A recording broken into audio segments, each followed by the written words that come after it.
Hi అండి. Welcome back to my channel Vasumathi kitchen. So, మీకు పన్నీర్ స్టైల్‌లో ఎగ్ కర్రీ అయితే చూపియబోతున్నాను. అందుకు ఒక 6 ఎగ్స్ అయితే ఉడకబెడుతున్నాను చూడండి. నెక్స్ట్ అయితే ఒక 5, 6 టమాటాలు పండువి తీసుకొని, అలాగే ఒక 4, 5 పచ్చిమిర్చి తీసేసుకొని మంచిగా నీట్‌గా వాష్ చేసేసుకోండి. ఇంకా same as it is paneer curry లాగే ఉంటుంది. వీడియో అయితే చూసేసేయండి. ఇక్కడ ఎగ్స్ అయితే ఒక 40, 50% ఉడికాక ఒక స్పూను సాల్ట్ అయితే వేసేసుకోండి. చాలా మంచిగా ఉడుకుతాయి. పొట్టు కూడా ఈజీగా వచ్చేస్తుంది. కొన్ని ఎగ్స్ తీయగానే రావు కదా! సో, అలా అయితే నీట్‌గా వచ్చేస్తాయి. ఇక్కడైతే టమాటాలు నేను నీట్‌గా వాష్ చేసుకొని అన్నీ కట్ చేసేసానండి. నెక్స్ట్ మిక్సీలో అయితే టమాటాలు అండ్ ఆనియన్స్, ఎల్లుల్లి రెబ్బలు, పసుపు, జీలకర్ర ఇవన్నీ వేసి అయితే మనము పేస్ట్‌లా రెడీ చేసేసుకోవాలి. సేమ్ యాజ్ టీజ్ అయితే పన్నీర్ కర్రీ లాగే ఉంటుంది. చాలా బావుంటుంది. ఇంకో స్టైల్‌లో కూడా చూపిస్తానండి. ఇంకా అది అసలు సూపర్‌గా ఉంటుంది. ఫస్ట్ అయితే ఈ స్టైల్‌లో కూడా ఒకసారి చేసి చూడండి. సో, ఇక్కడైతే నేను అన్నీ వేసేసి పేస్ట్‌లా అయితే చేసేసాను. చెప్పాను కదా! వెల్లుల్లి రెబ్బలు, ఉల్లిపాయలు, అలాగే పసుపు, జీలకర్ర, టమాటో ఇవన్నీ వేసి నేను పేస్ట్‌లా చేసుకున్నాను. ఇక్కడ ఎగ్స్ అయితే మనకు 100% ఉడికిపోయినట్టే చూడండి, మీకు కనిపిస్తుంది కదా! ఓకే. ఇప్పుడైతే స్టవ్ ఆఫ్ చేసేసుకొని మనము ఎగ్స్ అయితే కొద్దిగా చల్లారనిచ్చి పొట్టు తీసి అయితే రెడీ పెట్టేసుకుందాము. సో, ఇక్కడ నెక్స్ట్ వచ్చేసి మనము ఒక స్టవ్ ఆన్ చేసి ఒక 2 పావుల ఆయిల్ తీసేసుకొని అందులో నూనె వేడెక్కాక జీలకర్ర, ఆవాలు అన్నీ అయితే పోపు దినుసులు అయితే ఒకదాని వెనుక ఒకటి వేసేస్తూ ఉండాలి పచ్చిమిర్చితో సహా. ఇంకా అవి దూరగా వేగాక మనము మనం రెడీ చేసుకున్న టమాటా పేస్ట్ ఉంటుంది కదా, అదైతే వేసేసుకోవాలండి. అల్లం వెల్లుల్లి పేస్ట్, వెల్లుల్లి రెబ్బలు అన్నీ అయితే వేసేసాను. దూరగా వేగాక ఈ రెడీ చేసుకున్న టమాటో పేస్ట్ అయితే మనము ఇందులో వేసేసుకోవాలి. ఇంకా మనము మీడియం ఫ్లేమ్లో పెట్టి ఒక 10 మినిట్స్ అయితే కుక్ అవ్వనివ్వండి. మంచిగా పచ్చి వాసన అంతా పోయే వరకు చాలా అంటే చాలా బాగుంటుంది. అలా అది ఉడుకుతుండగానే మనమైతే ఇంకో ప్రాసెస్ చేసేసుకోవాలండి. ఇంకేంటి అంటారా, మనం ఒక గిన్నె కానీ ఏదైనా కానీ పెట్టేసుకొని ఆయిల్ అయితే పోసేసుకుందాము. ఇక్కడ టమాటో పచ్చి వాసన పోయేంత వరకు ఉడుకుతూ ఉండాలండి. మధ్య మధ్యలో కలుపుతూ ఉండాలి.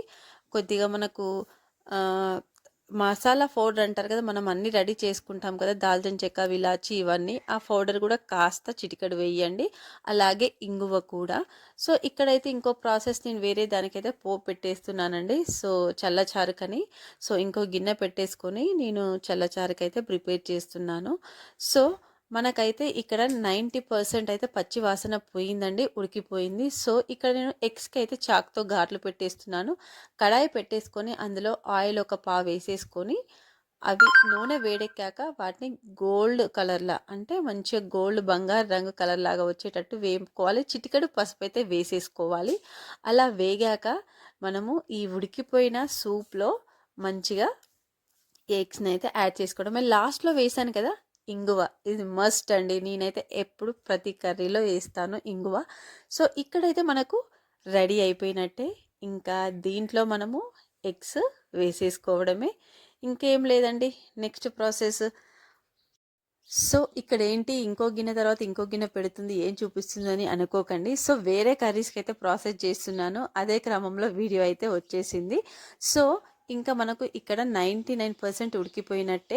ఈ ఎగ్స్ని అయితే మనం ఘాట్ చేసి మనం ఆయిల్లో గోల్డెన్ కలర్ వచ్చేంత వరకు వేపుకున్నాం కదా మంచిగా. ఒకసారి మళ్ళీ చూడండి. ఆయిల్ కొద్దిగా వేడెక్కాక మనం గోల్డ్ కలర్ వచ్చేంత బంగారు వర్ణంలోకి వచ్చిందాక వేపుకొని మనం టమాటో దాంట్లో, ఉడికిన టమాటో దాంట్లో అయితే వేసేసుకోవడమే. లాస్ట్లో ఇంగువ కూడా మళ్ళీ చూపిస్తున్నాను, ఇంగువ వేసేసుకోండి. ఇప్పుడు నెక్స్ట్ ఏముంది, ఈ ఎగ్స్ని ఒక్కొక్కటిగా తీస్తూ మనము దీంట్లో అయితే వేసేసుకోవడమే. మనకు 99% ఉడికిపోయినట్టే, కర్రీ కూడా పచ్చి వాసన కూడా అయిపోయిందండి. సో, ఇంకేం లేదండి, పన్నీర్ స్టైల్ ఎగ్ కర్రీ అయితే రెడీ అయిపోయింది. అచ్చం అలానే ఉంటుందండి, నోట్లో వేసుకుంటే కరిగిపోతుంది. పిల్లలు కూడా చక్కగా తింటారు. నిజంగా అసలు వేడి వేడి అన్నంలో ఈ కర్రీ వేసేసుకొని బాయిల్డ్ ఎగ్స్ ఇలా అయితే తినండి, చాలా అంటే చాలా బాగుంటుంది. నెక్స్ట్ ఇంకో ప్రాసెస్లో ఎగ్ పచ్చడి అయితే నేను చూపిస్తానండి, ఖచ్చితంగా అది ఇంకా బాగుంటుంది. సో, ఇంకెందుకు ఆలస్యం, మీరు కూడా ఇలా ఒక్కసారి చేసి ట్రై చేసి చూడండి. నచ్చితే లైక్ అండ్ షేర్ సబ్స్క్రైబ్ చేసేసుకోండి. మరిన్ని మంచి మంచి వీడియోస్తో మీ ముందుకైతే వస్తాను. వెరైటీస్ కర్రీతో వెరైటీస్ చూపిస్తూ మీ ముందుకైతే వస్తాను. సో థ్యాంక్స్ ఫర్ వాచింగ్ అండి. Please subscribe. కొత్తగా చూస్తున్న వాళ్ళైతే సబ్స్క్రైబ్ చేసుకోండి. Bye bye.